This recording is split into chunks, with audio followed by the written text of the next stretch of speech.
नमस्कार. आज आपण बोलणार आहोत एका अशा राजकीय भूकंपाबद्दल ज्यानं पंजाबच्या राजकारणाची सगळी समीकरणच बदलून टाकली आहेत. विषय आहे आम आदमी पार्टीचे मोठे नेते राघव चड्ढा यांचा. त्यांनी एक असा काही निर्णय घेतलाय ना की दिल्लीपासून पंजाबपर्यंत अक्षरशः खळबळ उडाली आहे. चला तर मग या सगळ्या घटनेचा जरा सविस्तरपणे उलगडा करूया. मी चुकीच्या पक्षात असलेला योग्य व्यक्ती आहे या एकाच वाक्याने संपूर्ण राजकीय नाट्याची नांदी झाली.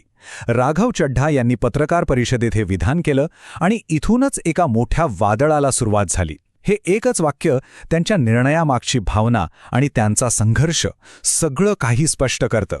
तर हा राजकीय भूकंप नेमका आहे तरी काय? म्हणजे 24 एप्रिलला एक बातमी आली आणि सगळ्यांनाच धक्का बसला. ही गोष्ट फक्त एका नेत्याच्या पक्षांतराची नव्हती. नाही, त्याहून खूप काहीतरी मोठं होतं. हो, हे अगदी खरं आहे. आम आदमी पार्टीचा एक महत्त्वाचा चेहरा ज्यांनी पंजाब विजयामध्ये एवढी मोठी भूमिका बजावली होती, तेच राघव चड्ढा आता भाजपमध्ये सामील झाले आहेत. पण थांबा, धक्का इथेच संपत नाही.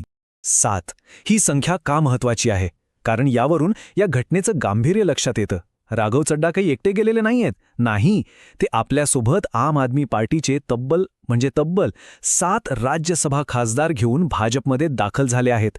आणि म्हणूनच आम आदमी पार्टीसाठी हा आत्तापर्यंतचा सगळ्यात मोठा धक्का मानला जातोय. ही आहे त्या खासदारांची यादी. यात बघा, संदीप पाठक, अशोक मित्तल यांच्यासारखी मोठी नावं आहेत. सोबतच माजी क्रिकेटर हरभजन सिंग आणि स्वाती मालीवाल यांचाही समावेश आहे. विचार करा, राज्यसभेत ॲपचे एकूण 10 खासदार होते आणि त्यापैकी थेट 7 खासदारांनी पक्ष सोडलाय. म्हणजे पक्षाला किती मोठं खिंडार पडलं असेल. आता एवढी मोठी घोषणा झाल्यावर जे व्हायचं तेच झालं. अपेक्षेप्रमाणेच आरोप प्रत्यारोपांच्या फैरी झडू लागल्या. दोन्ही बाजूनी दावे प्रतिदावे सुरू झाले आणि राजकारण एकदम तापलं.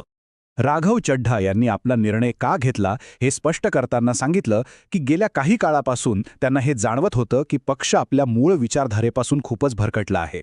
त्यांच्या मते ज्या मूल्यांवर पक्षाची स्थापना झाली होती ती मूल्ये आता शिल्लकच राहिलेली नाहीत.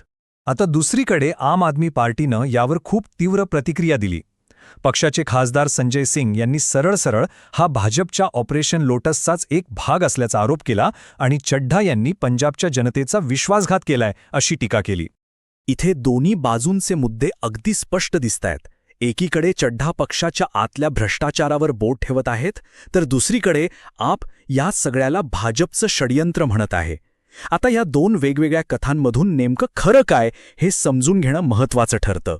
हाच तर सगळ्यात महत्त्वाचा प्रश्न आहे. म्हणजे ही घटना काही एका रात्रीत घडलेली नाहीये, बरोबर? यामागे नक्कीच काहीतरी अंतर्गत राजकारण शिजत असणार. चला या पडद्यामागच्या घडामोडींवर एक नजर टाकूया. कोणत्याही मोठ्या राजकीय निर्णयामागे काहीतरी छुपे संघर्ष आणि मतभेद असतातच. राघव चड्ढा यांच्या बाबतीतही काही वेगळं नव्हतं. खरं तर पक्षात त्यांची घुसमट होत असल्याची चिन्ह आधीपासूनच दिसू लागली होती. ही टाईमलाईन पाहिली की लक्षात येतं की एप्रिल महिन्याच्या सुरुवातीपासूनच घडामोडींना कसा वेग आला होता. चड्ढा यांना उपनेते पदावरून काढणं हा खरा तर एक मोठा संकेत होता की पक्षात सगळं काही आलबेल नाहीये. सूत्रांकडून मिळालेल्या माहितीनुसार पक्षात राघव चड्ढा हळूहळू एकटे पडत होते.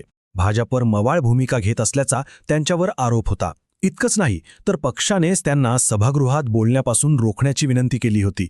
विचार करा, एका खासदारासाठी ही किती मोठी गोष्ट आहे. हा प्रश्न साहजिकच मनात येतो की नाही, चड्ढा यांनी इतर कुठलाही मार्ग न निवडता थेट भाजपमध्ये जाण्याचा निर्णय का घेतला? ह्याच्या मागे एक मोठं राजकीय गणित दडलेलं आहे. राजकारणात प्रत्येक निर्णयामागे काहीतरी देवाणघेवाण असतेच. चड्ढा यांचा भाजप प्रवेश हा असाच एक व्यवहार आहे जिथे दोन्ही बाजूंचा फायदा दिसतोय. चला हे समीकरण जरा सोप्या भाषेत समजून घेऊया. इथे बघा, चड्ढा यांना पंजाबमध्ये एक म्हणजे खूप मोठी भूमिका हवी होती, जी त्यांना आपमध्ये मिळण्याची शक्यता कमी होती. आणि दुसरीकडे भाजपाला पंजाबमध्ये आपले पाय रोवण्यासाठी एका तगड्या स्थानिक चेहऱ्याची गरज होतीच. त्यामुळे दोघांच्याही गरजा इथे अगदी बरोबर जुळून आल्या. हे समीकरण तसं अगदी सोपं आहे. चड्ढा महत्त्वाकांक्षी आहेत आणि त्यांना पंजाबच्या मुख्यमंत्री पदावर डोळा ठेवून राजकारण करायचं आहे. आपमध्ये भगवंत मान असल्यामुळे ते शक्य नव्हतं. भाजपने त्यांना नेमकी हीच संधी देऊ केली आणि त्या बदल्यात भाजपला पंजाबमध्ये एक मोठा लोकप्रिय नेता मिळाला. ही गोष्ट खूप महत्त्वाची आहे, हे विसरून चालणार नाही. 2022 मध्ये ॲपला पंजाबमध्ये जे ऐतिहासिक यश मिळालं होतं ना, त्याचं संपूर्ण श्रेय राघव चड्ढा यांच्या निवडणूक व्यवस्थापनाला दिलं जातं. यावरून त्यांचं राजकीय वजन किती आहे याचा अंदाज येतो. बरं, या मोठ्या भूकंपानंतर आता भविष्यात काय होणार? या निर्णयाचे पंजाबच्या आणि देशाच्या राजकारणावर नेमके काय परिणाम होतील यावर एक नजर टाकूया. सगळ्यात पहिला आणि थेट परिणाम म्हणजे आपची राज्यसभेतील ताकद कमी होणं. खासदारांची संख्या 10 वरून थेट 3 वर आली आहे. हा पक्षाच्या राष्ट्रीय राजकारणातील प्रभावाला एक खूप मोठा धक्का आहे. आता गंमत बघा. कायद्यानुसार काय होतंय की जर 2/3 सदस्यांनी मिळून एकत्र पक्ष सोडला तर त्यांच्यावर पक्षांतर बंदीचा कायदा लागूच होत नाही. आणि चड्ढा यांनी बरोबर याच नियमाचा वापर केलाय. याचा अर्थ काय की आप त्यांच्यावर कुठलीही कायदेशीर कारवाई करू शकत नाहीये. पण कायद्याच्या पलीकडे जाऊन बघितलं तर पक्षाचं जे राजकीय नुकसान झालंय ते प्रचंड मोठं आहे. हीच तर सगळ्यात मोठी शक्यता वर्तवली जात आहे. भाजपकडे पंजाबमध्ये मुख्यमंत्री पदाचा असा चेहरा नव्हता. राघव चड्ढा यांच्या रूपानं ती उणीव आता भरून निघू शकते. त्यामुळे पुढची निवडणूक ही चड्ढा विरुद्ध आप अशीच होण्याची दाट शक्यता आहे. या प्रश्नाचं उत्तर तर येणारा काळच देईल. पण एक गोष्ट नक्की आहे, या एका निर्णयाने पंजाबच्या राजकारणात एक नवीन अध्याय नक्कीच सुरू झाला आहे. याच विचारासोबत आज इथेच थांबूया. नमस्कार.